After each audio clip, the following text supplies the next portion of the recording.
Hello दोस्तों, welcome back to our YouTube channel.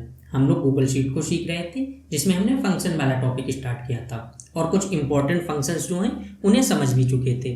इसी को आगे बढ़ाते हुए आज हम लोग समझने वाले हैं एक बहुत ही इंपॉर्टेंट फॉर्मूला जो फंक्शन होता है उसको। ये क्या है? Google translate. इसका बहुत ज़्यादा यूज होने वाला है हम लोगों की गूगल शीट में।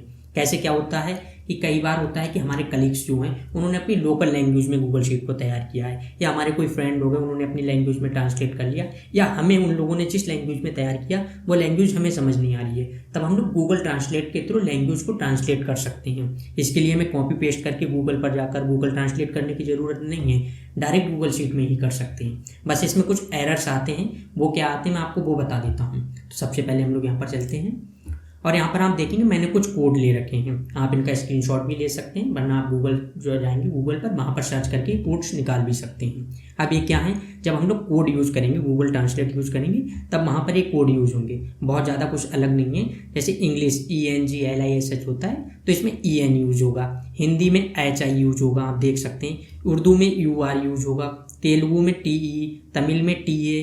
इस तरह से आप देख सकते हैं। चाइनीज़ में Z है, जो भी लिखा हुआ है वो सारी चीज़ें आप देख सकते हैं। इस तरह से जितना भी है मैं आपको दिखा देता हूँ, आप इसका स्क्रीनशॉट भी ले सकते हैं। इस तरह से आप या तो इसका स्क्रीनशॉट ले लीजिए, वरना आप गूगल पर भी जाकर वहाँ से निकाल सकते हैं। अब यही चीज़ हम लोग यहाँ पर देखते हैं। यहाँ पर आ जाइए। अब आप देखेंगे मैंने कुछ अलग अलग लैंग्वेज जो हैं इनके जो ले रखे हैं, कोड्स ले रखे हैं, इन्हीं को हम लोग ट्रांसलेट करके देखने वाले हैं। सबसे पहले यहाँ पर आ जाते हैं इक्वल, फिर हमें सर्च करना है गूगल ट्रांसलेट। यहाँ पर गूगल ट्रांसलेट आ गया है। इसके बाद अब हमें क्या करना है, सबसे पहले तो टेक्स्ट सेलेक्ट करना है। तो मैं यहाँ पर इस टेक्स्ट को सिलेक्ट कर लेता हूँ, फिर कॉमा। अब इसके बाद क्या है कि यहाँ पर दी गई सोर्स लैंग्वेज। एक होता है कि अगर हमें सोर्स लैंग्वेज पता है तब हम लोग वहाँ पर सोर्स लैंग्वेज दे सकते हैं। जैसे इंग्लिश है तो हम लोग यहाँ पर इंग्लिश दे सकते हैं। लेकिन अगर हमें सोर्स लैंग्वेज नहीं पता है तो हम लोग ऑटो भी कर सकते हैं। तो डबल इन्वर्टेड कॉमा, यहाँ पर ऑटो लिख देंगे। बंद कर दिया इसको, डबल इन्वर्टेड कॉमा को, फिर कॉमा। अब ऑटो से क्या होगा, गूगल ऑटो डिटेक्ट करके फिर हमें इसका जवाब दे देगा।